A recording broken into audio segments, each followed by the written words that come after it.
Salut tout le monde, Agrimoc pour wicoenco.fr et on se retrouve aujourd'hui pour le test de GTA San Andreas sur le Wico Sync 5. Et donc, il est disponible sur le Play Store depuis hier seulement. Et pour le coup, je vais le tester sur le Wico Sync 5. Mais je vais vous montrer tout de suite, il fonctionne aussi très bien sur le Wico Darkside. Je vous montre vite fait, je l'ai installé sur celui-ci. Voilà. Vous voyez, il fonctionne aussi sur le Darkside. Et on va faire cette petite vidéo sur le Sync 5, comme vous êtes beaucoup à me regarder avec ce téléphone.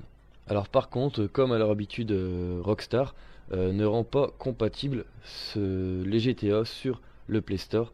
Alors il va falloir faire la petite manip que je vous ai expliqué précédemment dans une vidéo. Alors, je vous mets le petit lien en bas, qu'il s'agit de faire passer votre Wico pour un Nexus 4. Il faut bien sûr être routé, alors je vous mets un petit lien en bas à droite de la vidéo ainsi que dans la description. Et c'est parti. Alors là je suis en plein milieu d'une mission, je dois aider Ryder qui est un ami de Carl Johnson, le personnage principal de jeu, à manger. Donc je vais aller acheter une pizza directement à la pizzeria. Donc truc tout bête, hein. C'est le début du jeu, on a des missions un peu nazes, mais par la suite on a des missions bien plus intéressantes où il va y avoir de la baston, de la tuerie, etc. Parce qu'on attend d'un GTA hein, finalement pouvoir se défouler.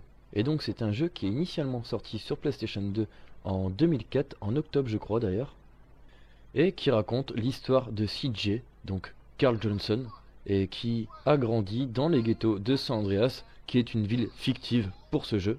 Et notre héros était depuis 5 ans à Liberty City, et il revient juste là pour l'enterrement de sa mère à San Andreas. Et lui qui s'était calmé en fait pendant 5 ans à Liberty City va se retrouver avec ses potes du ghetto d'époque. Il va se faire embobiner par eux et il va se retrouver un petit peu dans une guerre de gang. Donc vous allez devoir gérer tout ça. Il y a des missions vraiment explosives, vraiment très bien dans le jeu. Alors là je vais ramener Ryder chez lui. Et vous voyez que la conduite est un petit peu délicate au départ avec les touches tactiles. Mais finalement on s'y fait assez rapidement. J'avais joué à GTA 3 et à GTA Vice City sur mobile. Et je me débrouillais pas trop mal. Bon là ça fait longtemps que j'y ai pas joué donc j'ai perdu un petit peu la main. On retrouve la même jouabilité finalement. Et au bout de quelques heures de jeu, vous allez très bien vous débrouiller. Enfin, logiquement en tout cas. Ça dépendra de vos compétences en termes de contrôle tactile. Bon là on a un petit dialogue avec Ryder qui nous explique que Sweet, un autre pote de CJ, est en pétard parce qu'il y a des graffitis d'autres gangs dans Grove Street, la rue où ils habitent.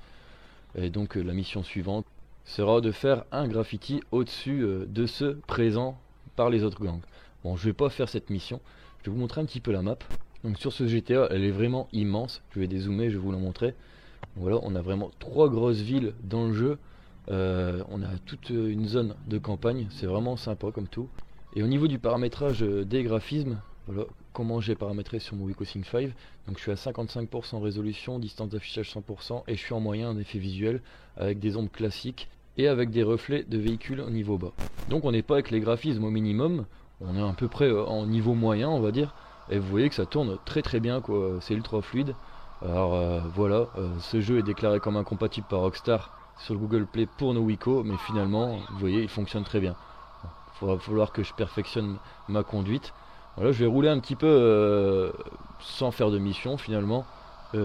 C'est aussi l'un des gros passe-temps que vous allez avoir sur ce type de jeu, c'est que vous pouvez vous promener, faire un peu n'importe quoi en volant des véhicules, etc. Sans faire de mission finalement, et ça passe vraiment le temps. Vous avez quelques minutes dans le train ou autre, vous pouvez jouer à GTA, faire un petit tour en voiture, rouler à toute vitesse, etc. Bon, là on est dans les quartiers pauvres de ce San Andreas, donc on a vraiment accès à des véhicules un peu, un peu moyens on va dire. Si vous accédez ensuite dans les quartiers tout à gauche de la map, voire tout en haut, vous allez avoir vraiment accès à de gros véhicules qui roulent très vite. Forcément ça va être un petit peu plus dur à contrôler en tactile. J'imagine qu'avec une manette ça doit être vraiment excellent. Je vais voler un véhicule, vous voyez. Elle sera peut-être un peu mieux cette voiture, on va essayer. Bon, je crois pas que ça sera beaucoup mieux. Mais bon, vous voyez le jeu tourner et c'est le principal. Alors je disais qu'avec une manette, ça doit être vraiment beaucoup plus agréable à jouer. Dans les paramètres, aïe, Dans les paramètres, donc, vous pouvez configurer les touches de votre manette que vous avez branchée à votre Wiko. Donc, par exemple une manette PS3, une Moga Pro et compagnie, quoi, les manettes disponibles sur Android. Et l'expérience de jeu n'en sera que meilleure. Vous voyez, le jeu tourne plutôt bien. Je sais pas si on tourne constamment à 60 images par seconde, mais on doit pas être très loin. Et c'est pas tout de rouler en voiture, mais on peut aussi marcher. Alors, je vais descendre là. Voilà. Et je vais essayer de trouver quelqu'un. Ah, là il y a un gars. Et gratuitement, je vais le taper. Bon, ça reste du jeu, hein, c'est fictif. Faut pas faire des polémiques sur ce type de jeu. C'est que du jeu vidéo. Bon, c'est sûr que ça peut monter à la tête à certaines personnes. Mais ça sert juste à se défouler virtuellement et c'est sympa comme tout, quoi. Alors c'est un jeu qui est disponible sur le Play Store à 5,99 €. Il y en a certains qui vont dire que c'est assez cher pour un jeu Android. Mais là vous avez vraiment un jeu ultra complet, quoi. En termes de gameplay, en termes d'histoire ou en termes de contenu, c'est vraiment un jeu qui est énorme. Pour finir le jeu à 100%, il va vous falloir plusieurs dizaines d'heures. Donc pour moi, ce prix est parfaitement justifié. Et pour ceux qui ne veulent pas dépenser 6 €, lors d'événements spéciaux, le Play Store met les meilleures applications, souvent à des prix beaucoup plus bas. Donc comme GTA 3 et GTA Vice City, je les ai eu à moitié prix à certaines périodes de l'année. Donc c'est le moment d'en profiter finalement et acheter les meilleurs jeux du Play Store. Bon là personnellement moi j'ai pas pu attendre, je l'ai acheté directement. Et j'en suis très content, il tourne bien sur mes deux Wiko. Alors voilà pour ce test, j'espère qu'il vous aura plu, merci d'avoir regardé cette vidéo. Comme d'hab, n'hésitez pas à vous abonner à ma chaîne YouTube ainsi que de me suivre sur les différents réseaux sociaux. En attendant, moi je vous dis à très bientôt pour de prochaines vidéos. Ciao!